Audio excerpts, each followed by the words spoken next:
He tried to leave the Mafia. They made him disappear. Michael Francese was a rising star in the Colombo crime family. He was living the high life, enjoying all of the money and power that came with being a member of one of America's most feared crime families. But as he climbed the ranks of the Mafia, Michael began to have second thoughts about his chosen profession. He started to realize that the only way out for him was 6 feet under. And when he tried to leave the Mafia, they made him disappear. Join us today as we look at what happened to Michael Francese, and how he managed to escape the clutches of the Mafia and live to tell the tale. The early years. Michael Francese was born in 1952 in the Bronx, New York. His father was a low-level Mafia soldier in the Colombo crime family, and his uncle was the underboss of the family. So it's no surprise that Michael grew up wanting to be a mobster. As a kid, he idolized his father and uncle and dreamed of one day being just like them. But as he got older, he started to see the dark side of the Mafia. He saw how the Mafia lifestyle destroyed families and ruined lives. But by this time, it was too late. He was already in too deep. Michael joined the Mafia at age 16 and quickly rose through the ranks. By age 24, he was a capo in the crime family. This is an important position in the Mafia hierarchy, basically being a crew boss.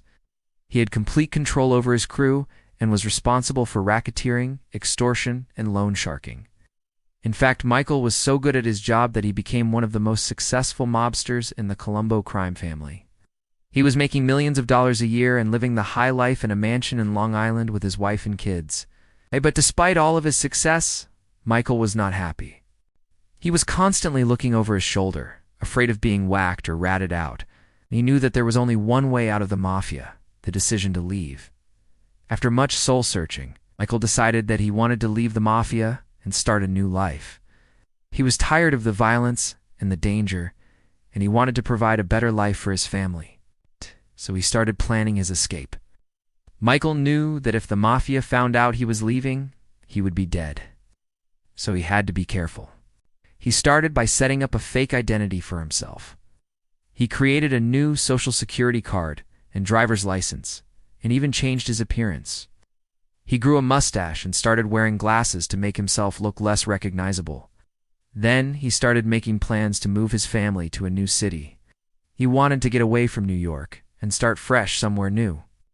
But before he could make any of his plans come to fruition, he was arrested. Michael had been set up by his own friends in the Mafia. They wanted to get rid of him, and they knew that the police would do the dirty work for them. When Michael was arrested, he was charged with racketeering and extortion.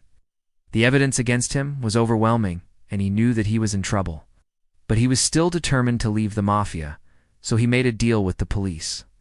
He agreed to testify against his friends and family in the Mafia, if they gave him immunity from prosecution. It was a risky move, but it was one that Michael felt he had to make: the witness protection program.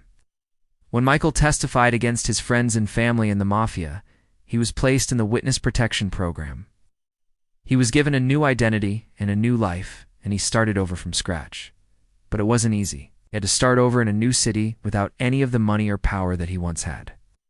But Michael was determined to make a new life for himself. He got a job working for a construction company and eventually started his own business. He also married a woman named Debbie, and they had 2 kids. But Michael's old life soon caught up with him. His former friends in the Mafia started to find him, and they wanted him to come back. They threatened him and his family and tried to bribe him, but Michael was not interested in returning to the Mafia. He was happy with his new life, and he wasn't going to throw it away. The Mafia's retaliation. When Michael refused to return to the Mafia, they decided to punish him. They killed his brother and sent a message to Michael that he could not ignore. Michael was furious, and he wanted revenge, but he knew that the Mafia was too powerful, couldn't take them on alone. So he went back to the police and agreed to testify against the Mafia in federal court. In 1986, Michael testified against his former friends and family in the Mafia. He told the police everything he knew about the Mafia, including their illegal activities and their hierarchy. This was a huge blow to the Mafia. They had never seen one of their own turn rat before.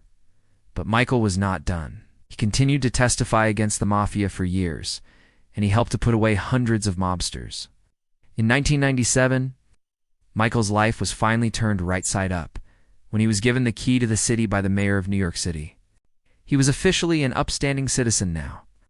But the Mafia never forgot what he had done.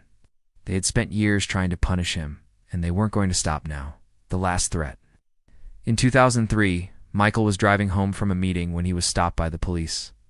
He was pulled over for imitating a police car, and when the police searched his car, they found a gun and some ammunition. Michael was arrested and charged with possession of a weapon, which could have landed him in prison for years. But Michael was not worried. He knew that he had done nothing wrong, and he was confident that he would be able to prove it in court. But as it turned out, Michael was wrong. He was convicted of possession of a weapon and sentenced to 4 years in prison. When Michael was released from prison, he went back to his old life. He got back into the construction business and started making money again. But the Mafia still had one last threat for him. In 2015, Michael was driving home from a business meeting when he was attacked by 2 gunmen. They opened fire on his car and hit him several times. But miraculously, Michael survived the attack. He was taken to the hospital where he was treated for his wounds. To this day, no one knows who ordered the hit on Michael, but he believes that it was the Mafia. They were trying to send him a message that he should have stayed dead. Today, Michael Franzese is a changed man. He is no longer the violent mobster that he once was. He is a businessman and an author who speaks out against the Mafia. He has written several books about his experiences in the Mafia, and he uses his platform to help others escape the clutches of the Mafia. Michael's story is an amazing one. He's a true survivor who was able to escape the clutches of the Mafia and live to tell the tale. He is an inspiration to all of us who are stuck in bad situations. Michael shows us that we can always escape, no matter how bad things may seem. If you are currently in a bad situation, then please know that you can get out. Reach out to the authorities or to a trusted friend or family member. Get the help you need to escape your bad situation. You deserve to live a life free from fear and violence. Don't let the Mafia win. Make a stand and take back your life. You can do it. What do you think of the story of Michael Franzese? Let me know in the comments below. Also, don't forget to subscribe if you haven't so you won't miss any interesting videos. That's all for today. See you next time.